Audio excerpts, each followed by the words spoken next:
بسم الله الرحمن الرحيم. صلى الله وسلم وبارك على سيدنا محمد سيد الأولين والآخرين. اللهم صل وسلم وبارك عليه يا رب العالمين. أيها الإخوة والأخوات متابعي الأفاضل في قناة قصص حكايات منوعات، أجدد اللقاء بكم في فيديو آخر من سلسلة فيديوهاتنا التي ندأب على بثها هنا في هذه القناة. وفيديو اليوم يدخل في إطار فقرة منوعات، وسنتطرق خلاله للحديث عن كرة القدم، وسأتحدث بالخصوص عن المشاركة المغربية المخجلة في كأس إفريقيا الأخيرة التي جرت أطوارها بالكوت ديفوار، وأيضا عن الصدى الذي تركه الجمهور المغربي هناك في هذا البلد الشقيق. وسأعرج أيضا على كأس آسيا للأمم. لماذا كأس آسيا؟ وبالضبط سأتحدث عن منتخب الأردن الشقيق. لماذا هذا المنتخب بالضبط؟ لا لشيء سوى لأنه يضم أو يدربه إطار مغربي بمعية 3 أطر أخرى. الإطار المغربي الذي يدرب المنتخب الأردني وهو الحسين عموتة. أولا ندعوكم للاشتراك في القناة لمن لم يشترك بعد. إلى عجبكم هذا الفيديو اعملوا شي جيم وفعلوا الجرس باش يبقى يوصلكم الجديد كل ما لحنا شي فيديو هنا في هذه القناة المتواضعة. المهم من غنبداو بكأس إفريقيا التي جرت أطوارها بدولة الكوت ديفوار الشقيقة. نعم أقول الشقيقة فعلا، لأن مش هاد الناس هادو مش فينا منهم إلا الخير، ولكن حتى المغاربة كانوا عند حسن أو كانوا في مستوى كانوا في مستوى المسؤولية. الجمهور المغربي خلى واحد انطباع كبير تما في دولة الكوت ديفوار، عكس الجارة الشرقية اللي مشاو تما كيتباهاو عليهم وحنا بحال هذيك اليوتيوبر هذيك اللي سميتها صفية باللامان، هذا هو الاسم الحقيقي ديالها وليس صوفيا، صفية باللامان، التي تكره المغرب إلى حد كبير، ومشات كتباهى عليهم وحنا هاد الناس باقيين عايشين في العصر الحجري. بل أكثر من هذا، قلت لك العصر الحجري وبزاف عليهم، وانت في بلادهم وكتسب فيهم وكتعاير فيهم. هذه ماشي من الأخلاق ديال الناس مزيانين والناس متواضعين. هذه ليست من الأخلاق الطيبة أنك تمشي لواحد البلاد وتسبهم. مشيتي لواحد البلاد، إيوا احترم هذوك الناس، احترم الخصوصيات ديالهم، احترم العادات والتقاليد ديالهم كيف ما كانوا. إن شاء الله يكونوا عايشين غير ساكنين غير في الطوب، احترم الخصوصيات ديالهم والعادات والتقاليد ديالهم. الجمهور المغربي كان في مستوى المسؤولية، الحمد لله، ترك واحد صدى طيب في دولة الكوت ديفوار. وكما تشاهدوا معايا هنا في الفيديوهات اللي غادي يصحبوا هاد الكلام ديالي، الجمهور المغربي كان كما كيعلم الجميع واحد اليوتيوبر مغربي، هو بمعية الأصدقاء ديالو شراو واحد البقرة وياه، شراوها وذبحوها وداوها لواحد الخيرية تما ديال الأيتام وعطاوها لهم. هذه خلات واحد المغاربة كبروا في أعين الإيفواريين بهذا العمل هذا. وماشي غير هادو، كاينين واحدين اخرين. واحد يوتيوبر اخر مشى كان غير كيتسارى، كان يستطلع الازقه والاحياء ديال بعض المدن الايفواريه. تما شاف واحد المراه كتصبن غير قدام دارها، كتصبن بيديها. ايوا مشى جاب لها واحد لابادوره مصوانه، جابها لها اوتوماتيك ووثق هذاك الشيء وشافوه كل شيء. وهذا حتى هو ترك واحد الصدى طيب عند الجمهور الإيفواري اللي كان يتفاعل مع الجماهير المغربية بقوة ولله الحمد.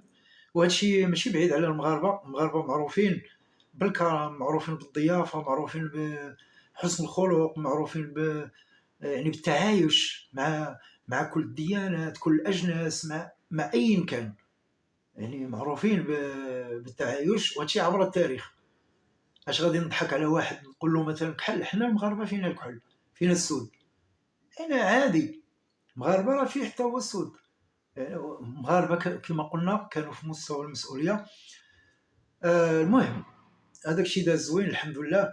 وحتى المنتخب المغربي حتى هو يعني خلى واحد الصدى طيب حتى هو لما جر مع الكوت ديفوار وهي دات الكاس. شوف هذه المفارقه العجيبه، مفارقه عجيبه وعجيبه جدا. والايفواريين يعني عجبهم هذا الامر هذا، وكنا كنشوفهم يوميا كيحملوا الرايات، الرايه المغربيه، وكيلبسوا الاقمصه المغربيه. وهذا ناتج كما قلنا على هذه المعامله الطيبه ديال المغاربه اللي كانوا هناك في دوله الكوت ديفوار. وحتى هنا في المغرب لما فازوا بالكاس، حتى هنا في المغرب خرجوا الايفواريين في المدن المغربيه اللي كيتواجدوا فيها، خرجوا بكل حريه، السلطات معهم حماتهم بخير وعلى خير، خرجوا معهم حتى شي مغاربه حتى هما احتفلوا معهم، وهذا امر جيد. مهم. وبالنسبه رجعوا للقضيه، رجعوا ندوزوا عفوا لاسيا. اسيا يعني اون باراليل بالموازاه مع كاس افريقيا التي جرت اطوارها في الكوت ديفوار، كانت ايضا كاس اسيا التي جرت اطوارها بدوله قطر الشقيقه. لا احد كان يراهن على المنتخب الاردني. المنتخب الاردني ما عندوش يعني سوابق في كاس اسيا، ما عمروش تاهل حتى النصف. الدور الثاني ما نعرف واش سبق له تاهل ولا لا. المدرب المغربي الحسين عموته بمعيه 3 ديال الاطر اخرين مغاربه يعني داروا الحدث تما في الاردن وفي قطر. يعني الاردنيين عفوا كلهم بقاو يعني كلهم فرحهم المنتخب ديالهم الذي يدربه الحسين عموته، ووصلوا حتى الفينال، ماشي غير نصف النهائي، حتى الفينال وصلوا. خسروا، ما غاديش ندخلوا في الامور التقنيه كيفاش خسروا هذا، المهم انهم خسروا ولكن بشرف خسروا ب3 بلانتيات اعطيت للمنتخب القطري. بالنسبه الاردن رئيس اللي مكلف كره القدم وهو الامير اخ الملك عبد الله الثاني. وكاينه واحد نسيت على الاسم ديالها، هي المسؤوله عن الرياضه. هذه جات المغرب، يعني حاولوا باش يستنسخوا التجربه المغربيه. شافوا بان لهم غير المغرب هو اللي ممكن الاعتماد على التجربه ديالو، يعني سواء في المنتخبات كاملين يعني داروا نتائج جد طيبه، ولا الانديه. حاولوا باش جاتنا هذيك المسؤوله الرياضيه اللي هي كانت هي ما كانش لاعبه في كره القدم، كانت كتمارس رياضه اخرى. جات هنا المغرب، تلاقات بالمسؤولين المغاربه، مشات زارت هذاك السونتر ديال محمد السادس، زارته عفوا، واعجبت به اشد الاعجاب. قالت باللي هذا السونتر هذا المركز من بين احسن المراكز في العالم. قلت من بين احسن المراكز الموجوده في العالم، ربما دوك ال5 الاوائل في العالم. المهم حاولوا باش يعملوا واحد كوبي كولي لديك التجربه المغربيه، نجحوا فيها الى حد ما في المنتخب ديالهم اللي مشى بعيد في هذه الكاس هذه. وكنتمنى لهم التوفيق ان شاء الله، وكنتمنى ان الاطار الوطني الحسين عموته يستمر معهم.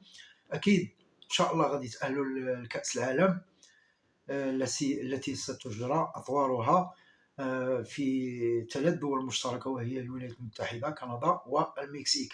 المهم اكتفي بهذا القدر، موعدنا يتجدد معكم ان شاء الله في فيديوهات اخرى. ترقبوا فيديو اخر في القريب ان شاء الله، سواء قصه او حكايه او في اطار فقره منوعات. لا تنسونا من دعمكم بالاشتراك في القناه طبعا، وتفعيل الجرس كي يصلكم كل جديد، وايضا الاعجاب بهذا الفيديو اذا اعجبكم. دعمونا في القناه، ولكم منا كل الشكر. تحياتي لكم من مدينه طنجه بالمملكه المغربيه، اقصى شمال المملكه المغربيه، على البحرين الابيض المتوسط والمحيط الاطلسي. السلام عليكم ورحمه الله وبركاته.